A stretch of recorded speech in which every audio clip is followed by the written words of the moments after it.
আমার সন্তান ক্লাস 4-এ পড়ে। এবছর তার পুনর্ভর্তি করতে ৪৫,০০০ টাকা দিতে হয়েছে। আমি আপনাদের মতো সাংবাদিক এবং আমি একজন অভিভাবক, সবসময় আমার অবস্থানটা থাকে ক্যামেরার ওই পাশে। আজকে একটা সঙ্গত কারণে ক্যামেরার এই পাশে আমি দাঁড়িয়েছি, কারণ আমি ফিল্ডে কাজ করি, মানুষের কাছে যাই। আমি নিজেও একজন ভুক্তভোগী। আমার একটা সন্তান আছে। আমার সন্তান ক্লাস 4-এ পড়ে। এবছর তার পুনর্ভর্তি করতে ৪৫,০০০ টাকা দিতে হয়েছে। গত বছর দিতে হয়েছিল ৪২,০০০ টাকা। তো আমি একবার চিন্তা করে দেখলাম যে যাদের বাসায় 3টা বাচ্চা আছে সেই ফ্যামিলিগুলোর কি অবস্থা। আপনারা জানেন যে বাংলাদেশের অধিকাংশ মানুষ মধ্যবিত্ত, নিম্ন মধ্যবিত্ত এবং নিম্নবিত্ত। আমাদের সম্পদ নেই, আমাদের বাড়ি গাড়ি নেই। আমরা যারা নিম্ন মধ্যবিত্ত আমরা মনে করি আমাদের সন্তানটাই হচ্ছে আমাদের সম্পদ। এদেশের মানুষ সারা জীবন সন্তানের জন্য সর্বোচ্চ করে। কেন করে? আমার সন্তান একদিন বড় হয়ে আমাদের সম্পদ হবে। আমার সন্তান আমাকে শেষ বয়সে দেখবে, আমাকে খাওয়াবে, পড়াবে। যেহেতু আমার জমি জমা, টাকা পয়সা, সম্পদ কিছু করতে পারে নাই, আমার সন্তানটা আমাকে শেষ বয়সে দেখবে, আমি আমার সর্বোচ্চ দিয়ে মানুষ করতে চাই। আর ঠিক এই টেন্ডেন্সির কারণে আমাদের মধ্যবিত্ত, নিম্ন মধ্যবিত্ত পরিবারগুলো একেবারে রাস্তার ফকির হয়ে যাচ্ছে তারা পড়াশোনাটা করাতে গিয়ে। আমাকে কেউ কেউ বলে যে ভাই, ভালো প্রতিষ্ঠানে শিক্ষা গ্রহণ করার দরকার কি? এটা আমাদের একটা মানসিক শান্তি বা মানসিক তৃপ্তি যে আমরা চাই আমাদের সন্তানটা ভালো জায়গায় পড়ুক। আপনারা দেখবেন যারা বেশি নিম্নবিত্ত, যারা বস্তি লেভেলে থাকে, পাইপের মধ্যে বসবাস করে, আমি দেখছি তাদের বাচ্চাটাকেও সুন্দর ফিটফাট ভাবে একটা স্কুল ড্রেস পরানো হয়। মধ্যবিত্ত বাবাদেরকে আমরা দেখেছি যারা ভ্যান চালায়, রিক্সা চালায়, গাড়িতে সুপারভাইজার, হেল্পারি করে, বিভিন্ন শ্রেণী পেশায় যারা আছে, দেখবেন তাদের শার্টের অবস্থা কি, ছিঁড়ে গেছে, প্যান্ট ছিঁড়ে গেছে, কিন্তু তার বাচ্চাটাকে একটা ভালো পোশাক দিচ্ছে।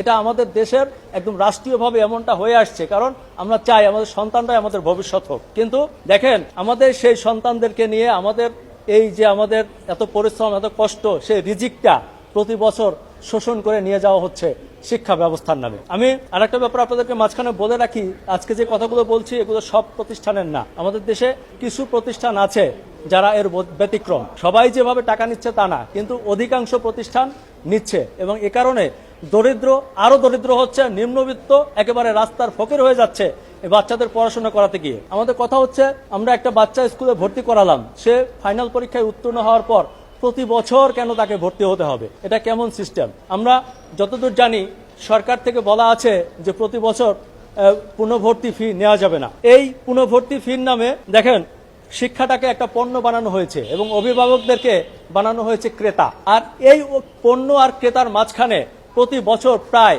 10,000 কোটি টাকার একটা বাণিজ্য তৈরি হয়েছে বাংলাদেশে। এটা আমরা চ্যালেঞ্জ করতে চাই, এবং সেই চ্যালেঞ্জ করতে গিয়ে আমরা দেখেছি যে সরকার কিন্তু ইতিমধ্যেই পদক্ষেপ নিয়েছে, এবং সেই পদক্ষেপের অংশ হিসাবে গত 23শে নভেম্বর 2025 তারিখে সরকার একটি প্রজ্ঞাপন দিয়েছিল, যার নাম্বার হচ্ছে 000724400022562।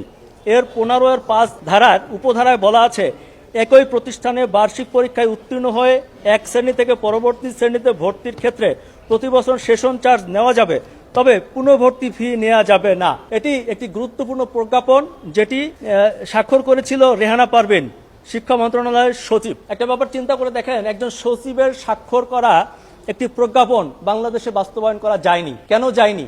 এটার পেছনে কারা দায়ী, কারা এটি বাস্তবায়ন করতে দেয়নি, সেটা আমরা আমাদের রিটে উল্লেখ করেছি।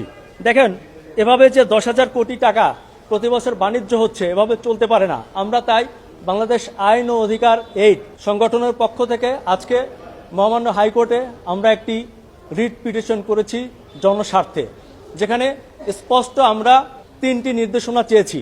যার প্রথমটি হচ্ছে, প্রতি বছর পুনর্ভর্তির নামে এই যে 1000 কোটি টাকা আদায় করা হচ্ছে, সেটি অবিলম্বে বন্ধ করতে হবে এবং এ ব্যাপারে একটি নির্দেশনা প্রদান করতে হবে।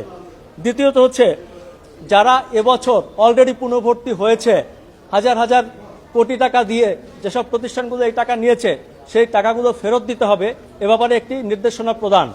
এবং সর্বশেষ আমরা মহামান্য হাইকোর্টের কাছে যেটি চেয়েছি, সেটি হচ্ছে সচিব রেহানা পারভীন স্বাক্ষরিত যে প্রজ্ঞাপনটি হয়েছে, সেটি বাস্তবায়ন করতে হবে এবং একটি আলাদা স্বাধীন মনিটরিং সেল গঠন করতে হবে, এবং এটি প্রতি বছর মনিটর করতে হবে। আমরা মনে করি আমরা যদি সবাই সচেতন হই, তাহলে শিক্ষাক্ষেত্রে এই যে বাণিজ্য আছে সেটি বন্ধ হবে এবং শিক্ষা পণ্য হবে না। এটাই আমরা চাই। এ ব্যাপারে আমরা সর্বোচ্চ আইনি যত প্রসেস আছে সেটি আমরা অনুসরণ করে সামনে এগিয়ে যেতে চাই। সম্মানিত সাংবাদিকবৃন্দ, আপনাদেরকে অসংখ্য ধন্যবাদ। Next level, well done, side by side, free.